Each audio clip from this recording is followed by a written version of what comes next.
Hello, welcome back. आप सब कैसे हैं? उम्मीद करते हैं कि आप सब बहुत अच्छे होंगे और तैयारी आप लोग का ठीक ठाक चल रहा होगा। ठीक है। अगर तैयारी ठीक नहीं चल रहा है तो थोड़ा स्पीड दीजिए। इतने स्लो में काम नहीं चलेगा। अभी आपके सामने बहुत सारी प्रॉब्लम आएंगे। अब देखते हैं, ठंड का आगमन हो चुका है। तो अगर आप डेडिकेटेड है तो रिजल्ट आएगा। आलसीपन से रिजल्ट आने वाला नहीं है। तो हम लोग जो जिस सीरीज को शुरुआत किए हैं उसको आगे बढ़ाते हुए आज के सेक्शन में हम लोग जो बुक का सेक्शन चल रहा था, जो बुक का पार्ट चल रहा था, उनका जो चैप्टर हम लोग पहला पढ़े हुए थे, sweetest love I do not go. अगर आप उस चैप्टर को नहीं देखें तो एक बार प्लीज़ उनको जाकर देखिए, तब आपको आगे की क्लास समझ में आएगा। होता है क्या कि पढ़ाई एक सीरीज होता है। अगर आप छोड़ छोड़ के देखते हैं, कहीं कहीं से देखते हैं, तो फिर आपका ये काम नहीं होने वाला है। आपको बिल्कुल समझ में नहीं आएगा। आपको क्या करना है, पढ़ाई से जोड़ने के लिए आपको शुरू से करना पड़ता है। तो उम्मीद करते हैं कि आप लोग ऐसा ही करेंगे। कहीं कहीं से क्लास नहीं देखेंगे, एक शुरू से सीरीज वाइज देखिए। कभी होता है कि कोई बच्चे अगर कोई टॉपिक उसको क्लियर है तो वो चाहे तो उसको स्किप कर सकते हैं, छोड़ सकते हैं। जिसको जिस चैप्टर में दिक्कत हो वो भी पढ़ सकते हैं। पहले से पढ़े हुए हैं, रिवीजन कर रहे हैं तो उस हिसाब से कर सकते हैं। ठीक है। लेकिन मेरा तो एडवाइस है कि भाई आप शुरू से देखो। अगर आप नहीं पढ़े हो तो कम से कम रिवीजन तो हो जाएगा। और रिवीजन पढ़ाई का दूसरा नाम होता है। बात समझ गए? तो चलिए देर ना करते हुए आज के क्लास को शुरू करते हैं। देखिए, सेकंड पोएम क्या है आपका? सेकंड पोएम है आपका सॉन्ग ऑफ माई सेल्फ, जिसके पोइट कौन है? Walt Whitman. देखिए, पोइट से क्वेश्चन बहुत ही ज़्यादा पूछा जाता है, लगभग 90+, 90 तो कम से कम रहता ही। 90% आपको पोइट से रहेगा या ऑथर से रहेगा, इसीलिए इसको अच्छे से कवर करना। देखिए, वॉल्ट विटमैन के बारे में बात करते हैं तो वॉल्ट विटमैन का बॉर्न जो है 31 मई 1819 को, और डेट की बात करते हैं 26 मार्च 1892 को। बॉर्न इसका अमेरिका में हुआ, इसीलिए इसको अमेरिकन पोइट कहते हैं। ये जो जो कुछ भी वर्क्स लिखते थे, वर्क्स मतलब जो भी अपना ये काम करते थे, तो उसमें क्या होता था, कुछ जो अमेरिकन होते थे उनको इनका वर्क्स पसंद नहीं आता था। ठीक है। या ऐसा वर्क्स लिखते थे कि वो लोग इसको नापसंद करते थे, हेट करते थे इससे।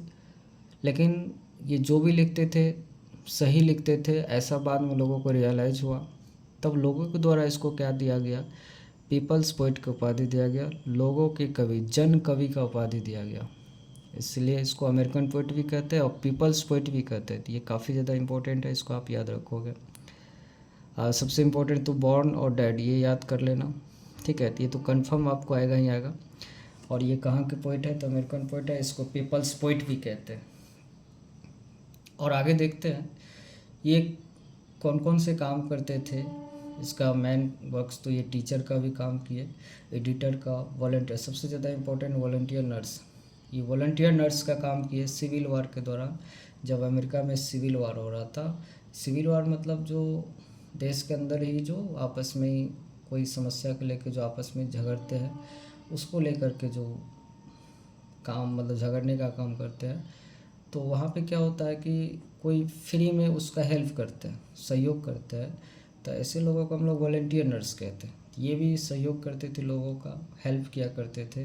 जो आपस में झगड़ा करते थे उसका झगड़ा सुलह करवाते थे, उनकी मदद करते थे, ये काम करते थे। तो ये उसके बदले कुछ पैसा नहीं लेते थे, तो इसीलिए इसको हम लोग बोलते हैं वॉलंटियर नर्स। और ये सिविल वार के दौरान वहाँ पे किया गया था। इसका मोस्ट इम्पॉर्टेंट वर्क्स जो है उसको देखते हैं। इसका सबसे ज़्यादा इम्पोर्टेंट वर्क्स जो है, इन्होंने एक लीव्स ऑफ ग्रास लिखा। अब ये लीव्स ऑफ ग्रास क्या होता है? तो लीव्स ऑफ ग्रास जो है ना, ये कलेक्शन ऑफ पोइट्री। पोइट्री मतलब कविताओं का एक बोरा है, एक समूह है जिसमें कविता भरा पड़ा है। मतलब क्या, एक बोरा लगभग कविता है। ठीक है। और उसका नाम क्या रखेगा उस बोरा का? Leaves of grass.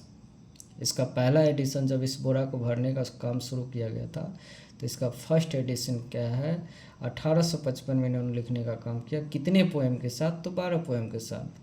और लास्ट इसका एडिशन जो है 1892 में 400 पोएम के साथ इसको, इस बोरा को भरने का काम किया। तो आपसे क्वेश्चन ऐसे आएगा कि बताओ लीव्स ऑफ ग्रास का पहला एडिशन कब पब्लिश हुआ? तो 1855 में।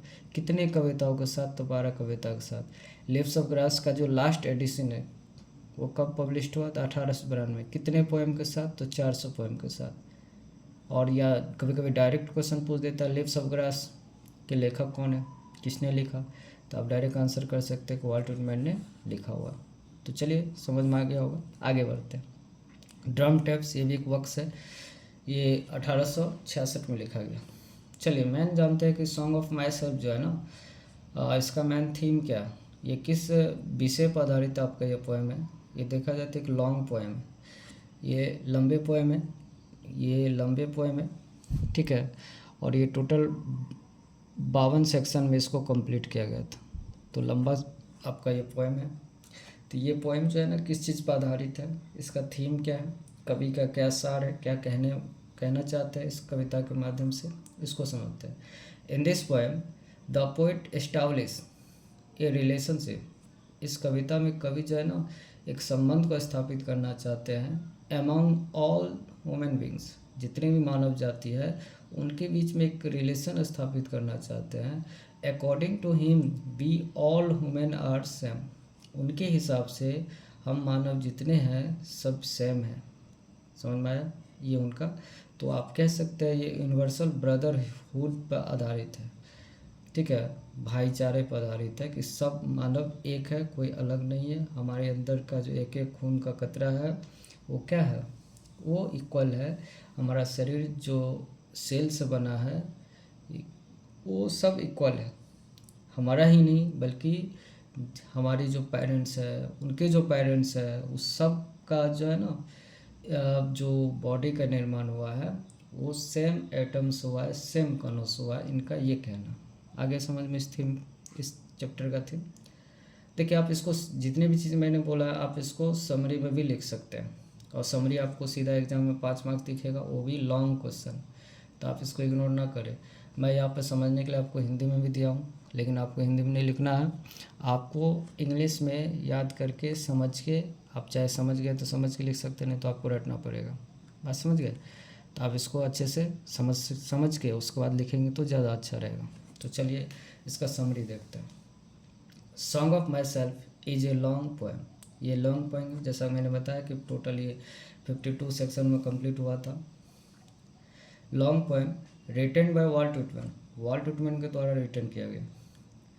ही वॉज एन अमेरिकन पोइट, वह अमेरिकन पोइट थे, एक अमेरिकन पोइट थे। He is also said to be, और वह ये भी कहते थे, उसको क्या कहा जाता था, पीपल्स पोइट भी कहा जाता था, उसे पीपल पोइट्स यानी कि जन कवि भी कहा जाता था। इन दिस पोएम, इस पोएम में ही हैज टॉक मैनली, इस चैप्टर में, इस कविता में मैन जो बात किया गया है अबाउट यूनिवर्सल ब्रदरहुड, भाईचारे के बारे में बात किया गया, कि फ्रीडम ऑफ स्पीच, जो उसे बोलने की आज़ादी दिया गया है उससे संबंधित बात किया गया। तो चलिए आप हिंदी में भी लिखा है, तो आप चाहे तो यहाँ पे, ठीक है, इसको पढ़ सकते हैं। इसका जो अगला पैराग्राफ है, मैं पैराग्राफ वाइज दिया हूँ ताकि आपको आसान हो जाए, चाहते तो एक साथ भी दे सकते थे। आप पैराग्राफ वाइज आप हिंदी को भी अच्छे से और इस दोनों को समझ सकते हैं, ठीक है। The poet says that he celebrate himself, कवि का कहना है कि वो खुद में सेलिब्रेट करते हैं, जश्न मनाते हैं। सिंग्स हिमसेल्फ, खुद में गाते हैं। और moreover he does not think other person different from him, और वो कहते हैं कि दूसरों की आवश्यकता बिल्कुल नहीं है। और वो कहते हैं क्या, वो कहते हैं कि वह दूसरों मनुष्य को स्वयं से अलग नहीं मानते हैं, ठीक है। वो दूसरे जो मनुष्य है उससे अपने आप को अलग नहीं मानते, स्वयं को अलग नहीं मानते, ठीक है। He proud to be an American, उन्हें खुद के अमेरिकी होने पर भी गर्व है। इस पैराग्राफ का मतलब हुआ, समझ गए? वो दूसरों से अलग नहीं समझते हैं, वो अमेरिकन है इस बात का उसे बहुत ही ज़्यादा प्राउड है।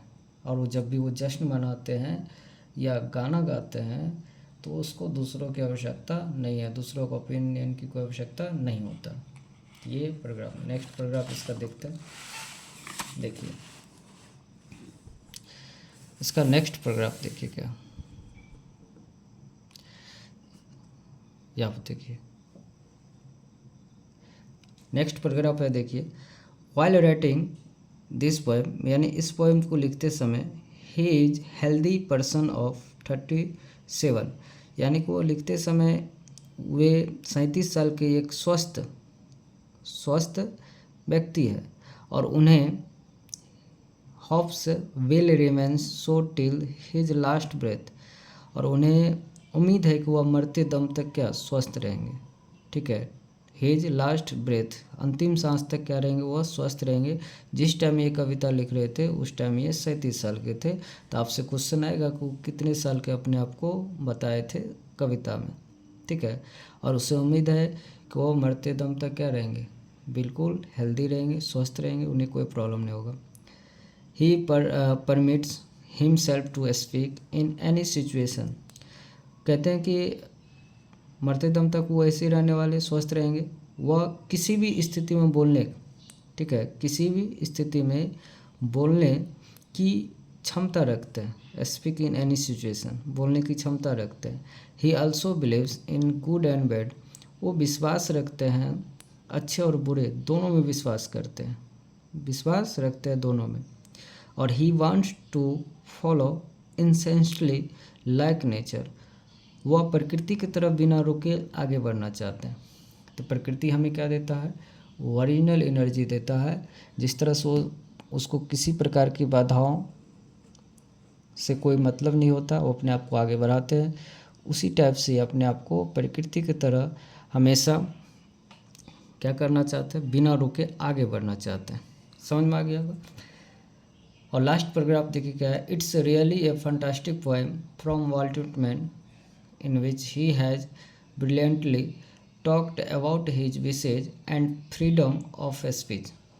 ठीक है, it has also a rhyming tone which attracts the reader, यानी कि यह वाल्ट व्हिटमैन की वास्तव में एक उत्कृष्ट कविता है जिसमें उन्होंने बड़े शानदार ढंग से अपनी इच्छाओं और बोलने की स्वतंत्रता के बारे में बात की है। इसमें एक तुकबंदी वाला लहजा भी है जो पाठक को काफ़ी ज़्यादा अट्रैक्ट करते हैं।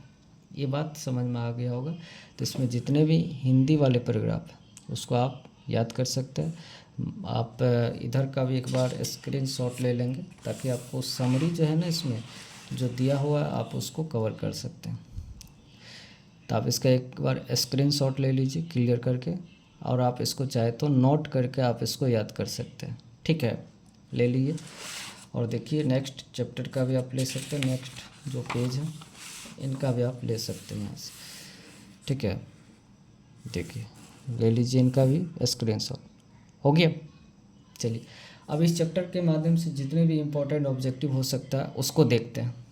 इस चैप्टर में देखिए ऑब्जेक्टिव कौन कौन है, जो भी ऑब्जेक्टिव होगा इम्पोर्टेंट होगा, यहाँ से क्वेश्चन आने की पूरी संभावना। तो आप इसको देखिएगा। पहला क्वेश्चन क्या है कि who has written the poem song of myself, किसने लिखा। तो आप खुद आंसर कीजिए किसने लिखा। तो अभी जस्ट पर है Walt Whitman. In which year was Walt Whitman born, तो किस साल वाल्ट व्हिटमैन का बॉर्न हुआ, जन्म, बॉर्न मतलब क्या, जन्म हुआ। तो जस्ट बताया गया कब हुआ था, 1819 में। In which year Walt Whitman died कब हुआ था, तो 1892 में। अगला देखिए क्या नेक्स्ट ऑब्जेक्टिव क्या आपका, देखिए हु, देखिए who is the speaker of the poem song of my self, यानी सॉन्ग ऑफ माई सेल्फ का स्पीकर कौन है, राइटर कौन है, किसने लिखा, किसी भी तरीका से क्वेश्चन पूछ सकता है। तो आप आंसर क्या करेंगे, Walt. In which year was the first edition of Leaves of Grass published, मैंने बताया था कि एक लीव्स ऑफ ग्रास है जिसका कि 2 एडिशन था। एक शुरुआत वाला जो है 1855 में 12 पोएम के साथ, और लास्ट वाला एडिशन 1800 कब, 1800 बताए थे ना 92। देख लेते हैं एक बार, देखिए यहाँ बताया गया था लास्ट इसका जो एडिशन है 1892 में 400 पोएम के साथ। तो यहाँ पर क्वेश्चन क्या पूछ रहा है वो देखिए, क्वेश्चन देखिए यहाँ पे क्या पूछ रहा है उसको देखिए। क्वेश्चन देखिए क्या करें, इन विच ईयर, किस साल, first edition of the leaves of grass, पहला एडिशन कब, 1855, लास्ट एडिशन 1892। समझ गए। और इसका कुछ ऑब्जेक्टिव है, इसको देख लेते हैं। देखिए नेक्स्ट क्वेश्चन है leaves of grass is collection of poem by. आप खुद बताइए यह जो कलेक्शन है ये पोएम किसके द्वारा लिखा गया, आप खुद ही आंसर दीजिए इसका क्या होगा। हलवा है बिल्कुल, वॉल्ट विटमैन। अगला देखिए I celebrate and Singh my self. जहाँ भी सिंग सॉन्ग सेलिब्रेट की बात आ जाए तो ये किस चैप्टर से लिया गया है, इसके लेखक कवि कौन है, तो आप सीधा याद रखिएगा वॉल्ट विटमैन इसके लेखक कवि है। और कहाँ से लिया गया तो सॉन्ग ऑफ माई सेल्फ से। ये लाइन से संबंधित क्वेश्चन ज़्यादा आता है इसलिए आप इसको याद कर सकते। How old is the poet, कवि कितने साल के होते हैं, तो कविता जिस टाइम लिख रहे होते हैं वो कितने साल के होते हैं, अपने आपका जिक्र करते हैं 37 साल का। नेक्स्ट देखिए क्या है, during the civil war Walt Whitman also work as a dash. Civil war जब हो रहा था अमेरिका में, जो सिविल वार हो रहा था, तो ये किस चीज़ का काम किए थे, तो वॉलंटियर नर्स। वॉलंटियर नर्स क्या होता है आप लोग बताइएगा, वॉलंटियर नर्स क्या होता है। Walt Whitman belongs to dash, कहाँ से बिलोंग्स करते हैं, मतलब बिलोंग्स मतलब कहाँ से जन्म हुआ इसका, कहाँ रहते हैं, तो America. Hoping to kiss not till death is a line dash. ठीक है, ये हॉपिंग टिल डेथ अगर इस तरह का कुछ अगर रहेगा, डेथ तक वो क्या रहते हैं, उसको उम्मीद है कि इसकी मृत्यु तक, ये तो इसका हिंदी संबंधी सच है कि आप इसको याद कीजिए। हॉपिंग नज़र आया तो सॉन्ग ऑफ माई सेल्फ मार दीजिएगा। ठीक है, हॉपिंग याद रखिएगा, सेलिब्रेट याद रखिएगा, सिंग ऑफ माई सेल्फ याद रखिएगा। ठीक है, ये सब कुछ भी नज़र आ जाएगा तो आप मार दीजिएगा, ये सॉन्ग ऑफ माई सेल्फ है। अगला देखिए, what is the theme of the poem. इस चैप्टर यानी इस कविता का क्या थीम है, तो मैंने बताया ये क्या है, यूनिवर्सल ब्रदरहुड। ठीक है, भाईचारा पर आधारित है। Walt Whitman is called a dash, तो वॉल्ट विटमैन को क्या कहा जाता है, जन कवि कहा जाता है, पीपल्स पोइट कहा जाता है। और in how many section in the complete poem of song of myself been divided. ये जो सॉन्ग ऑफ माई सेल्फ है ना, कितने सेक्शन में डिवाइड किया गया, कितने सेक्शन में इन्होंने कंप्लीट किया इसको, तो आपको बताया कि ये लॉन्ग पोएम है, टोटल 52 सेक्शन में इसको क्या किया गया, कंप्लीट किया गया। तो उम्मीद करते हैं कि आप लोग को समझ में अच्छा से आया होगा। आप लोग पिछले क्लास को नहीं देखे तो प्लीज़ आप लोग पिछले क्लास को देखिए। चूँकि होता है क्या, अगर फिर भी कोई दिक्कत परेशानी है तो आप हमें बताइए कि सर इस तरह का प्रॉब्लम है, समझ में नहीं आ रहा है या कुछ इस तरह का परेशानी है। ठीक है, क्योंकि देखिए अब समझने का या होता है ना, विद्वान बनने का टाइम अब ख़त्म हो गया। अब आपको ये प्रयास करना है कि किसी तरह से जो मेन टॉपिक है जहाँ से हम लोग का रिजल्ट बेहतर आ सकता है, केवल उसी पॉइंट टू पॉइंट हम लोग पढ़ें, क्योंकि विद्वान बनने वाला अब समय ख़त्म हो चुका है। विद्वान बनने के लिए आपको शुरुआत से पढ़ना होता है, 1 साल का सिलेबस होता है, उसको कंप्लीट करना होता है। अब आप 2 महीना में कैसे कंप्लीट कर पाएंगे, तो इसके लिए जो है ना, पढ़ने से ज़्यादा इम्पोर्टेंट है कि आप छोड़ना किसको है, ये इम्पोर्टेंट है, समझ रहे हैं। तो इसीलिए आप सब सारा मोह माया त्यागिए, जो पढ़ाया जा रहा है उसको पढ़िए आराम से। ठीक है, और कोई दिक्कत परेशानी हो तो आप हमें बता सकते हैं, कमेंट्स कर सकते हैं। हमारा ऑफलाइन भी क्लास है, वहाँ बोल सकते हैं। देखिए हम एक छोटा सा प्रयास कर रहे हैं, हम कोई यूट्यूबर वगैरह सब हूँ नहीं, जितना मुझसे हो पा रहा, जैसे हो पा रहा, टूटा फूटा मैं आप लोग के लिए प्रयास कर रहा हूँ। तो आप लोग प्लीज़ आप हमें भी सपोर्ट करें। अगर आप हमें बताएंगे कि सर ये बहुत ठीक ठाक चल रहा है, तो मुझे भी एक मोटिवेशन मिलेगा, मैं भी इसको आगे कैरी करूँगा। बात समझ गए। तो थैंक्स वाचिंग दिस वीडियो। मिलते हैं हम लोग नेक्स्ट क्लास में, आप लोग हमारे साथ बने रहें।